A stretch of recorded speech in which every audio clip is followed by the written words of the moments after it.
Here's our special guest for tonight. It's Mr. Rocko himself. We just got back from his walk. He's licking my tennis shoe. I still have his leash on him. And I'm going to read the chapter that we're waiting on. It's called Readin' and Writin'. And it's chapter 10. And if I'm correct, I think we have one last chapter before the story's over. We don't mind, said Annie. Annie, said Jack. But Sam opened the speller and handed it to Annie. Parts of speech, he said. Okay, Annie said. What is a conjunction? Sam bit his lip. Let's see. A conjunction is a part of speech that joins words and sentences together, he said. Some conjunctions are and, but, and because. Perfect, said Annie. Yes, perfect, said Jack. Here's an example. Jack wants to leave, but Annie is ignoring him. Good example, said Annie. What's an interjection? She asked Sam. That's a part of speech that expresses a sudden passion of the mind, said Sam, such as alack or alas. Good, said Annie, laughing. Except Jack and I don't use interjections like those. We express, what are you doing, Rocko?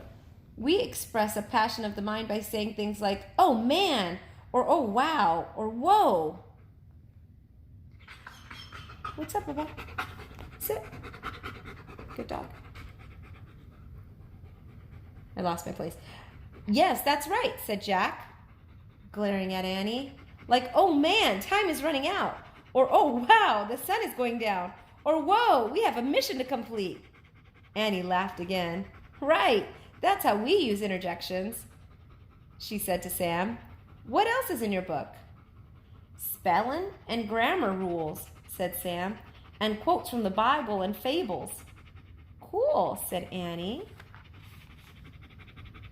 Sam closed his speller. I only wish I had more books, he said. Anyone who'll give me a book is my best friend. I'll walk miles to borrow it. Jack would too, Annie said. And Jack and I both love to write too, don't we? She looked at Jack. Yes, we do, said Jack. Oh, I do too, said Sam. Neither my pa nor my ma ever learned to write, but I love it. I write words in the dust or in the sand, even in the snow. I write them in the dirt floor with a stick. Sam laughed. Jack couldn't help but smile. While I write on wooden shovels with charcoal. Sam leaned forward and said in a hushed voice, but the best thing in the world to write with is my quill pen and my blackberry ink. Sam's face glowed in the firelight. Oh, wow, you do love to write, said Jack. So do I. Jack forgot about Abraham Lincoln for the moment. I love to make up my own stories. Sam smiled. Me too, he said. And now, let's turn the page. And now, want to tell you all a good one. I meant to tell you this before, but I got kicked in the head before I could. I'm kind of famous for playing pranks on folks, but the two of you don't deserve. Suddenly, noises came from outside, rumbling and neighing. What's that? Said Annie. Sam froze. Then he turned to Jack and Annie, his eyes wide. A wagon, he said. He jumped up and rushed to the entrance of the cabin and pushed aside the bearskin. Pa! Sam shouted, and he disappeared outside. His dad's back? Said Annie. She and Jack hurried to the doorway and peeked out. 4 horses were pulling a wagon through the cold dusk. The rickety wagon was filled with kids and furniture. They watched as Sam ran toward the wagon and the driver pulled the horses to a halt. Sam's pa jumped down from his bench and threw his arms around Sam. They hugged for a long time. Then a woman stepped down from the driver's bench. 3 children scrambled from the backs. They stood smiling and giggling beside her. Son, I want you to meet my wife and your new ma from Kentucky, Sam's pa said. And these are her children, and your new sisters and brother, Elizabeth, Matilda, and John. Each kid said howdy in turns. Howdy, son, Sam's new ma said. I've so looked forward to meeting you. Thomas is awful proud of you and your sister. He says you're a good reader and a good writer. We hear you're a good wood chopper, too, said the boy named John. And you like to tell stories, said the girl named Elizabeth. And play pranks, said the girl named Matilda. We brought you some books, John piped up. And a feather mattress, said Elizabeth. Rocko, you're doing such a good job. Rocko's a good listener. Oh, did I jinx you, Rocko? Here's a picture of the next page. And a washstand and some soap, said Matilda. Come look. The children grabbed Sam. He laughed as they pulled him toward the wagon and started showing him all the things they'd hauled from Kentucky. Jack smiled. Sam wouldn't be sad or lonely anymore, he thought. It made him feel happy to see such a good thing happen to Sam. Let's slip outside and hide in the shed, Jack said to Annie, so we don't have to explain where we came from. Jack and Annie pushed past the bearskin into the shadows of twilight. They crept into the cowshed and peeked out. Pa? Someone shouted. Pa! Across the clearing, a girl came running. She wore a black cape with a hood. Sarah, my girl! Sam and Sarah's father rushed forward and threw his arms around his daughter. Sarah started sobbing. Her father hugged her. Don't cry, girl, he said. I brought you a whole new family. We'll all take good care of each other now.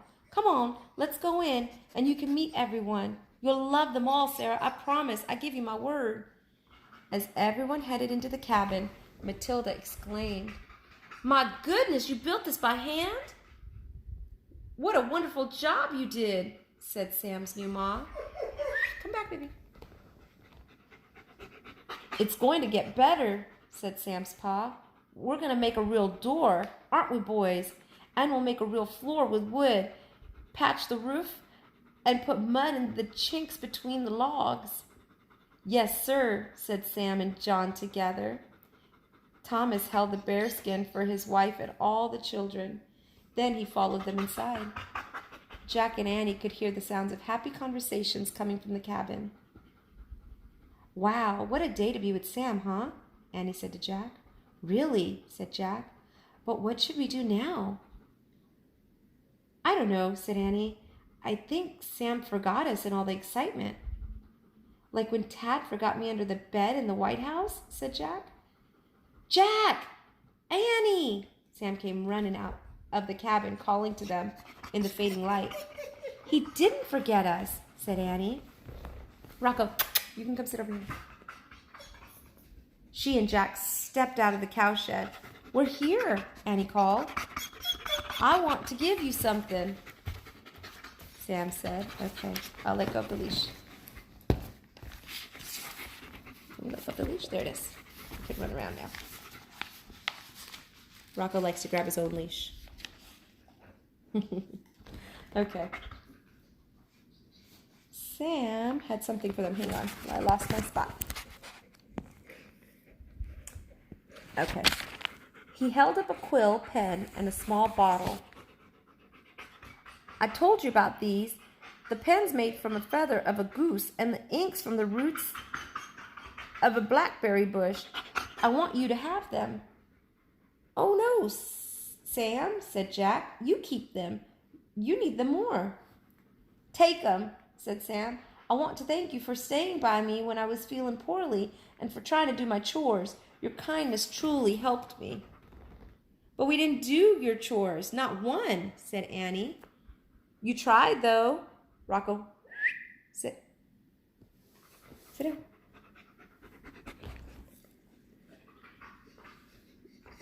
And most important, you both love what I love most, reading and writing.